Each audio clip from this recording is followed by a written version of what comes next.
adik-adikku yang terkasih. Hari ini kita bertemu kembali dalam ibadah kita. Kita mau mendengarkan firman Tuhan. Tapi sebelumnya kita berdoa dulu ya.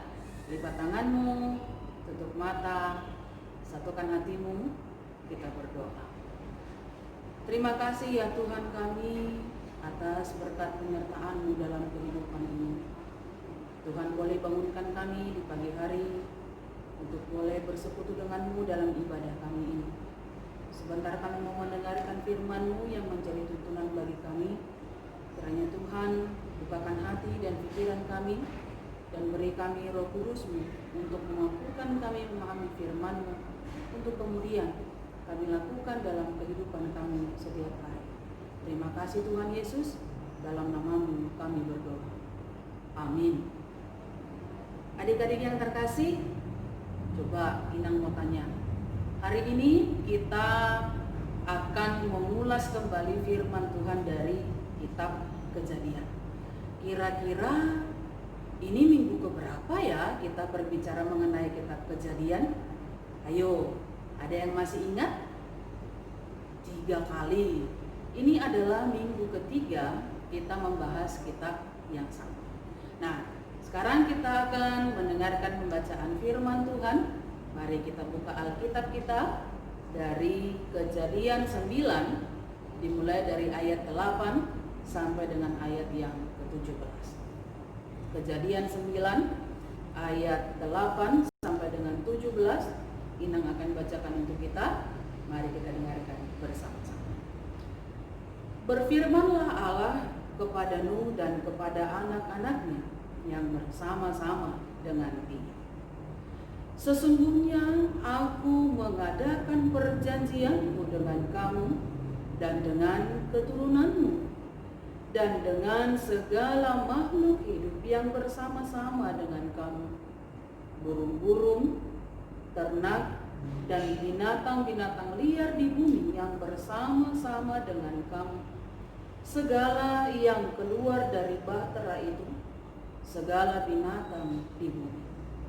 Maka kuadakan perjanjianku dengan kamu, bahwa sejak ini tidak ada yang hidup yang akan dilenyapkan oleh air bah lagi, dan tidak akan ada lagi air bah untuk memusnahkan bumi. Dan Allah berfirman, inilah tanda perjanjian yang kuadakan antara aku dan kamu, serta segala makhluk yang hidup yang bersama-sama dengan kamu, turun-temurun untuk selama-lamanya. Busurku kutaruh di awan, supaya itu menjadi tanda perjanjian antara aku dan bumi.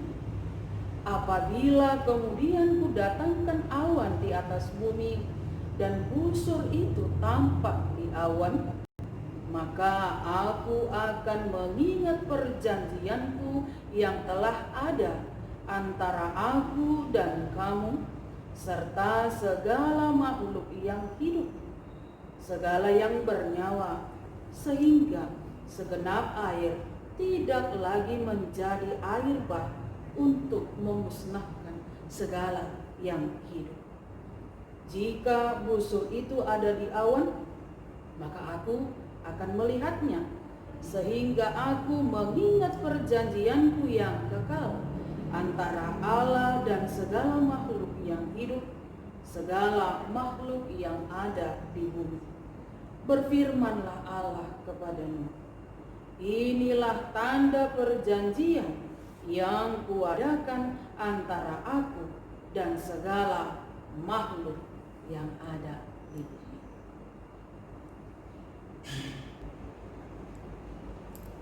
Demikian pembacaan firman Tuhan. Nah, adik-adik, sebelum Inang menjelaskan tentang firman Tuhan hari ini, kita lihat dulu ya video yang berikut. Duduk yang baik, simak videonya baik-baik supaya nanti tahu bagaimana alur ceritanya. Kita perhatikan ya.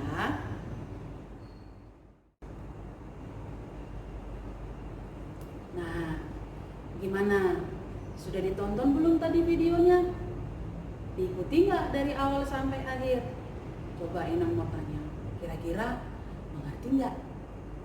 Atau jangan-jangan masih bingung? Ayo, mau Inang bantu?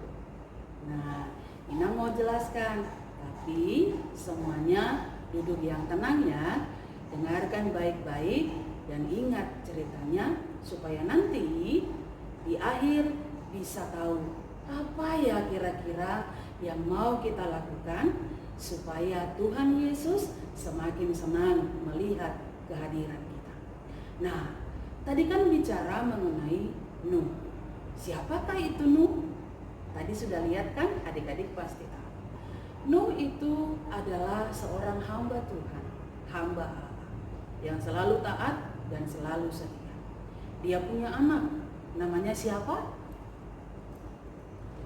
Siapa sekali lagi? Iya, benar. Sem, Ham, dan iya, betul. 100 buat kalian. Nah, kemudian Allah melihat ternyata kehidupan umatnya itu pada masa zamannya banyak yang sudah tidak sejalan dengan kehendak Allah. Banyak yang melanggar aturan, banyak yang hidup untuk dirinya sendiri, banyak yang melakukan kejahatan. Kasih itu sudah tidak ada lagi di tengah-tengah mereka. Pada awalnya mereka sudah diingatkan, agar tetapi mereka tetap bertahan pada pemikirannya, pada perbuatannya. Lalu kemudian Allah melihat Nuh. Nuh adalah seorang yang saleh. Saleh itu apa ya? Ada yang tahu?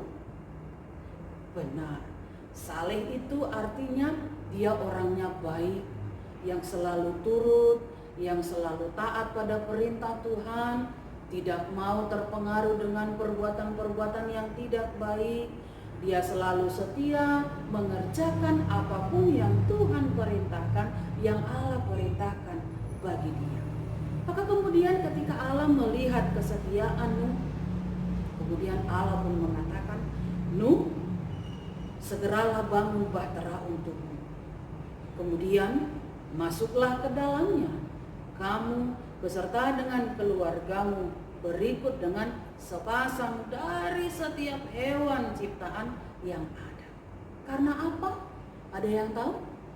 Coba. Ada yang tahu nggak? Karena apa? Karena akan datang air. Lewat apa? Hujan yang deras.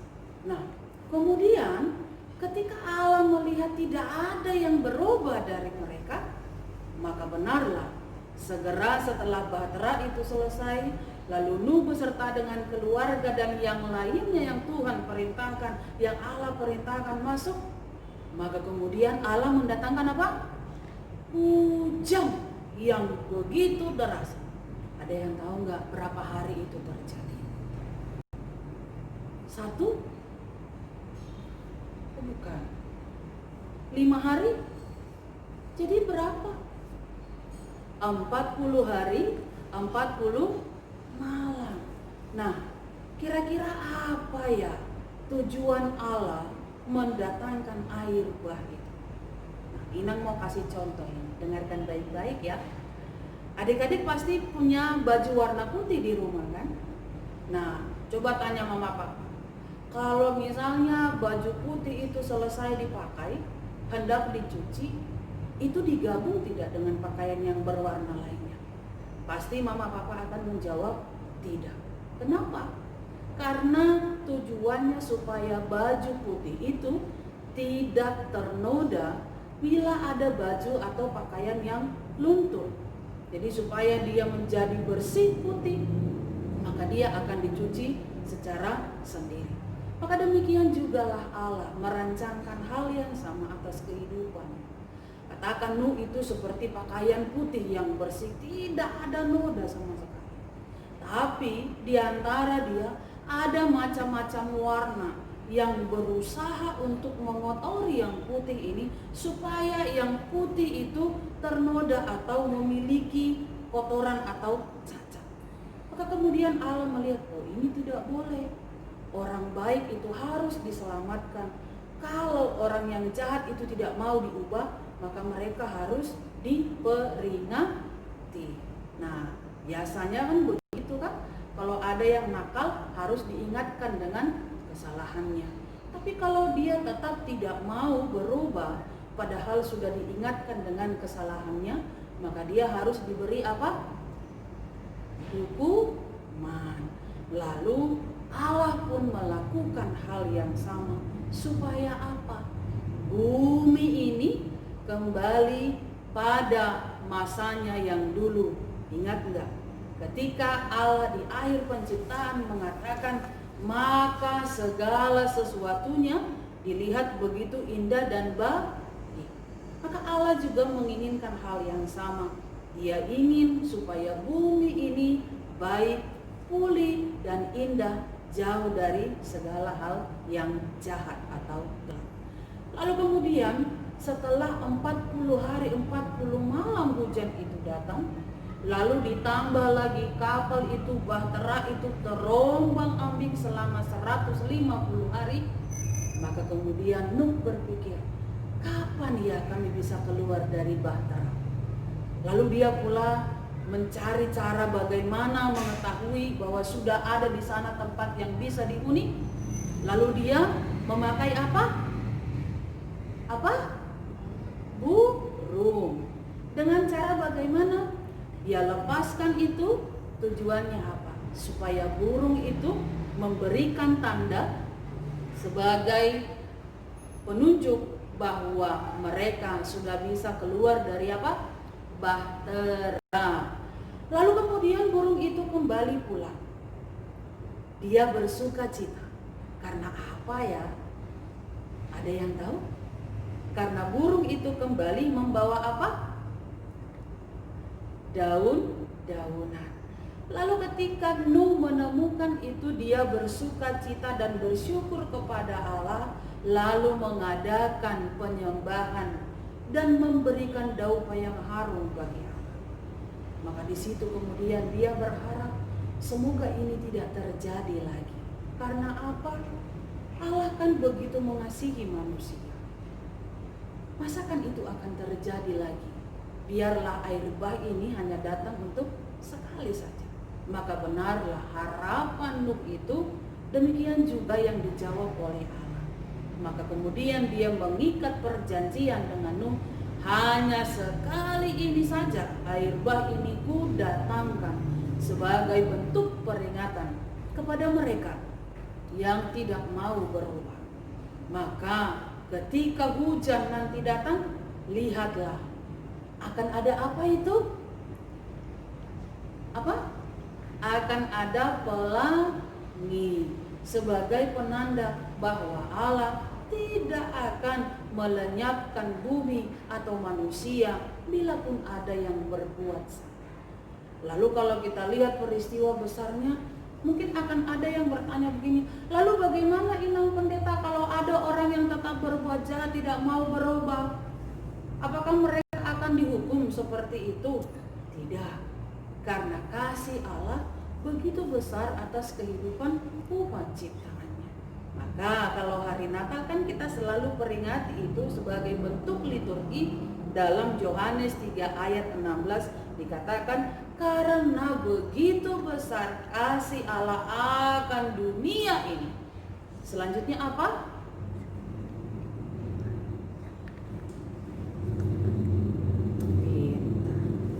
Dia mengorbankan anaknya supaya yang dia kasihi itu tidak mati sia-sia atau kena hukuman. Nah, adik-adik yang terkasih, sebegitu berharganya kita di hadapan Tuhan. Sama seperti Nuh, ketika Allah menyelamatkan dia, itu sebagai pertanda bahwa Nuh dan keluarganya sangat-sangat berharga karena kesetiaan imannya kepada Allah. Maka kita juga demikian. Kalau adik-adik selalu taat aturan, ketika mama papanya menasehatinya, dia mau mendengar dengan baik. Lalu ketika dia dilarang, maka dia tidak akan melakukan. Ketika dia disuruh, maka dia akan segera pergi melakukan apa yang diperintahkan orang tuanya. Itu sangat-sangat disenangi oleh Allah. Maka dikatakan barang siapa anak-anak ataupun orang dewasa yang selalu melakukan hal-hal yang disukai oleh Tuhan, maka mereka akan mendapatkan berkat. Lalu ada yang mau Inang jelaskan kepada kita. Kalau dikatakan air bah, berarti dia kan air di mana-mana, gitu ya kan? Nah, kalau dilihat di keadaan sekarang, akan ada orang bertanya, kira-kira kalau banjir itu Inang Pendeta sama nggak ya dengan air bah? Itu berbeda, ya. Kalau air bah itu datang sebagai bentuk peringatan dari Tuhan Allah, kalau banjir itu datang karena apa? Ulah siapa? Ulah kita. Ulahnya saya, Inang Pendeta, atau adik-adik, semua orang yang hidup pada masa sekarang bisa mengakibatkan terjadinya banjir. Kenapa ya bisa banjir? Coba, ada yang tahu? Coba tunjuk tangan. Karena apa? Buang sampah sembarangan. Lalu yang berikut apa? Tidak merawat tumbuh-tumbuhan. Terus apa lagi? Tidak menjaga lingkungan. Lalu yang berikut apa? Yang paling utama, tidak menjaga kebersihan. Nah, itu. Nah, sekarang Inang mau tanya, tadi begitu bangun bersihkan rumah tidak? Coba kalau misalnya ada lihat sampah, buangnya kemana? Atau jangan-jangan malah tidak dibuang sama sekali ya? Nah, kalau adik-adik ada melihat sampah itu tergeletak di mana-mana, di gereja maupun di rumah atau di pinggir jalan, ambil lalu letakkan di mana? Di kali, di selokan. Oh salah, jadi di mana? Di tempat sampah. Nah, adik-adik yang pintar pasti akan tahu menjaga kebersihan lingkungannya. Kenapa? Karena Allah juga sangat mencintai kebersihan lingkungan. Nah, adik-adik yang terkasih, hari ini kita mendapatkan pelajaran yang berharga. Apa sajakah itu? Yang pertama, Allah begitu mengasihi manusia, maka Dia menjauhkan orang-orang yang baik itu dari pengaruh-pengaruh yang tidak baik. Lalu yang kedua, selain daripada manusia, apalagi yang dicintai oleh Allah? Lingkungan sekitar. Maka ketika Allah mencintai lingkungan sekitar dan ciptaan yang lainnya, maka kita sebagai ciptaan yang tertinggi diminta juga, jagalah, cintailah lingkunganmu agar Allah mencintai kehidupan. Jadilah anak-anak yang pintar, anak-anak yang hebat. Tunjukkan kehebatanmu lewat mencintai dirimu, mencintai keluargamu, dan juga mencintai lingkungan.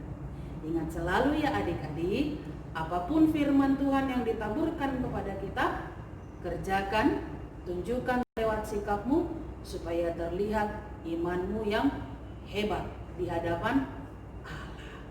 Amin. Kita berdoa. Terima kasih ya Tuhan, kami bersyukur atas segala berkat-Mu dalam kehidupan kami. Terutama hari ini Tuhan, ketika Engkau memberikan kami waktu bersama dengan adik-adik kami untuk beribadah terhadap-Mu melalui penyembahan kami di hari ini. Biarlah kiranya Tuhan firman-Mu yang telah kami dengarkan boleh kami lakukan dalam kehidupan kami.